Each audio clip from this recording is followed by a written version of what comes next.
So hi everyone, I'm Dr. Sujaya Banerjee, and it's such a pleasure to be here with all of you. So much energy in all that dance earlier, so one more round of applause to all the fantastic people who actually came up here today.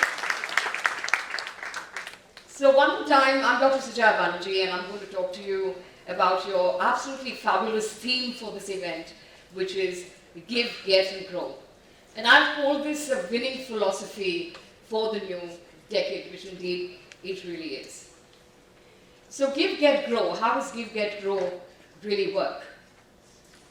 Give is essentially the whole philosophy of being able to start by giving first. And what can you give when you give first? And I know we mostly think about being able to give or receive materially, but I'm talking about being able to give in the context of support, friendship, listening, ideas, perspective, kindness. And when you give first, what you actually evoke is the reciprocity of being able to receive, which is to be able to get. And so what can you get in return? Can be friendship, listening, the power of an idea, a solution perhaps, the gift of feedback.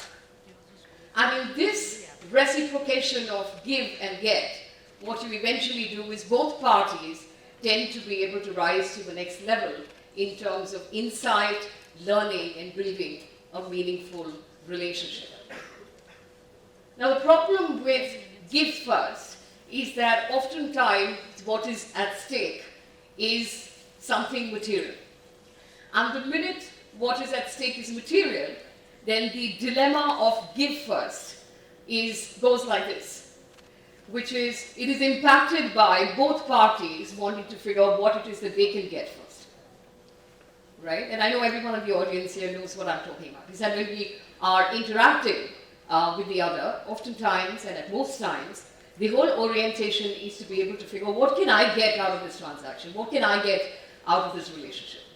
And in this whole melee of wanting to receive first, what you oftentimes have is this, which is both parties get disillusioned, both parties are in despair, both parties get disenchanted and just basically move away, having lost the brilliant opportunity of being able to build a winning relationship together. And so, give first suffers from the challenge of generosity, which someone spoke about earlier. So the dilemma of give first is the dilemma of generosity. And there are various studies that have been conducted, by the way, to be able to figure out what is the impact of generosity on human behavior. The dilemma of generosity gets us to lose opportunities to build meaningful relationships. I'm going to try and call out one of the studies which articulate the power of generosity and the impact generosity can have on human beings. In one study, there was an experimental group and a control group, equal number of people in both groups. And both groups were given a fixed amount of money for every single day for 4 weeks. So both these groups received money, except the experimental group was expected to spend this money on others, and the control group was asked to spend this money on themselves. What do you think they found at the end of 4 weeks? The experimental group was significantly happier than the control group that was spending on themselves. The experimental group experienced greater joy, greater satisfaction, greater contentment, and I dare say, greater self-regard. They felt happier about themselves because they gave others. Interestingly, the group that spent on themselves registered significantly lower levels of happiness, contentment, and joy. Now, despite this, the fact that you have a great opportunity with generosity of feeling great about yourself, the happiness that you can experience, and in human interaction, this could invariably lead to the building of greater relationships. Despite this, we continue to persist with perhaps the bane of conditioning, the bane of not having the abundance to be able to share.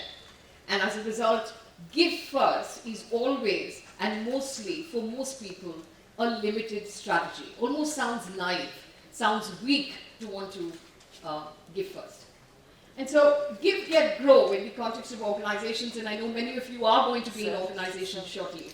So, give, get, grow in the context of organizations translates in the power of powerful coaching conversations, where give is the power of being able to give people the power of insight, the gift of feedback, the gift of ideas, the prompting them towards being able to solve problems, which can invariably cause the receiver to reciprocate with trust, with friendship, with connectedness, with kindness, and I dare say the opportunity to be able to return the gift of feedback. And invariably in this interaction, both parties have the opportunity to be able to grow together, which is largely why in the work that we do, we advocate leader as coach as the best style of leadership within organizations.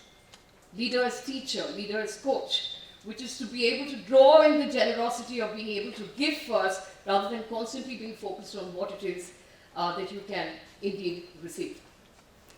Which brings me to the power of being able to use give, get, and grow as an important rhythm for being able to manage talent within organizations. Now, when you're managing talent as an employer, the give will constitute the myriad opportunities that you can actually give talent within the organization.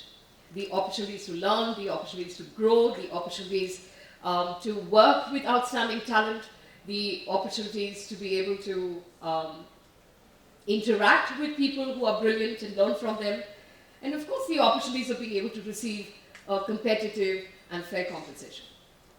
The give in the context of talent management would constitute what it is that the talent can give the organization in return in the form of commitment, in the form of contribution, in the form of enabling the organization to win. And indeed the grow is when both parties, both the organization and the individual, are in a virtuous cycle of contribution where they end up creating a sustainable, performing, high-performing organization together. Talking of organizations brings me to my very first job, which was many years ago, but a beautiful story that actually accentuated the power of give, get, and grow as a life philosophy for myself. So I was a management trainee, and luckily in the very first assignment I had the opportunity to work on being able to transform the performance management system of the organization. This is where I got initiated into transformation and change within organizations, the very first assignment being to help the organization recast their performance management system. If any of you in the organization in this audience have ever done that, you would know that it is so difficult to be able to do this. And particularly because we had multiple divisions within the organization, this was a real daunting task. Now, 3 months later, my manager was giving me feedback on how I was performing on this important task force. And he seemed delighted, and I wasn't surprised. He was full of praise. And he happened to mention that everyone is so excited and so, is so admiring. Everyone is so excited and so admiring of the new management trainee on board, and that everyone is calling you a great go-getter. And he said it with a smile. And I was beaming and I smiled back. I thought it was a great compliment. And I said that, this is lovely to know, and thank you for the feedback. And he turns around and asks me, so do you think being a go-getter is a compliment? And I said, yeah, it is. Why is it not? And now I was worried about him asking me whether I thought it was a compliment. And he said that, no, it is. Yeah, but what do you think go-getter really means? And I said a go-getter is someone who chases their goals, is focused, has the energy to be able to go after them, has the grit and determination to achieve what they want to go out there and achieve, and has the great power of being able to influence people. And I think I've done all of this, so I'm delighted that it kind of circled back in the form of great feedback. And he asked me to pause and think whether being a go-getter was sustainable. And I was surprised at his stance because he was praising me a few seconds ago, and now he was asking me whether this was a compliment and whether I could reconsider whether go-getting was sustainable. And I said, I didn't quite understand, and could he try explaining to me why this wasn't a compliment all of a sudden? And he said that, think about whether go-giving should precede go-getting, because in the work that you're doing, and particularly in the work that you're doing, if you don't establish with people why they must participate in this change, why this is good for them, why they should cooperate, or why it is that they should be aligned, if you don't work on what is there in it for them first, how could any amount of go-getting be sustainable? And I think I learned an important lesson that day. I think we have over-exaggerated go-getting in our society. I think we have in our culture placed too much weightage on those who just run blindly, chasing their goals, not caring for what it is that other people are receiving in the bargain. And I think I learned a big lesson that day on how go-giver is sustainable, not go-getting. And I think as a result, this is something that I've imbibed early in my career, and I was lucky to be able to have this conversation with him. And I dare say this is what has influenced very significant decisions and choices that I've made as a professional going forward. So many years later, in my new avatar as a consultant, I very significantly have a vision board of wanting to impact positively 500,000 professionals in my lifetime. And I'm doing very well with this goal, by the way, but it's very significantly hinged on not what it is that I can get from this, but what it is that I give in these equations as I try impacting 500,000 professionals positively.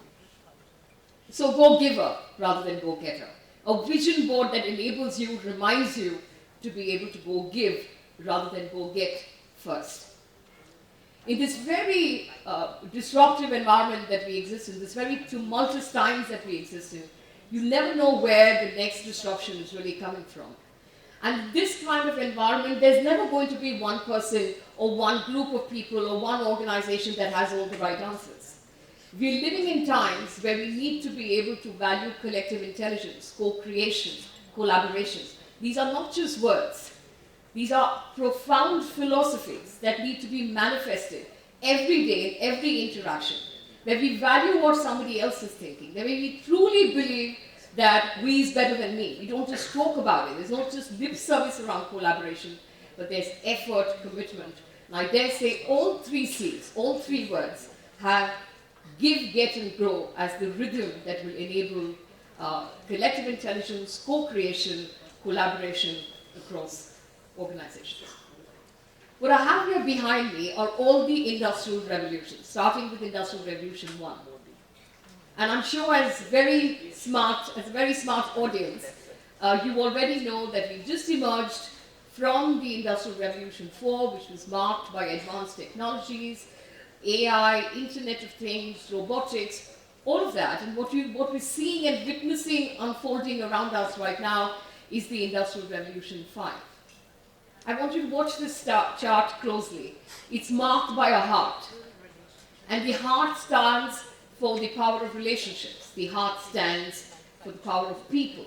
The heart stands for the power of culture, because these indeed are the key differentiators in the 21st century.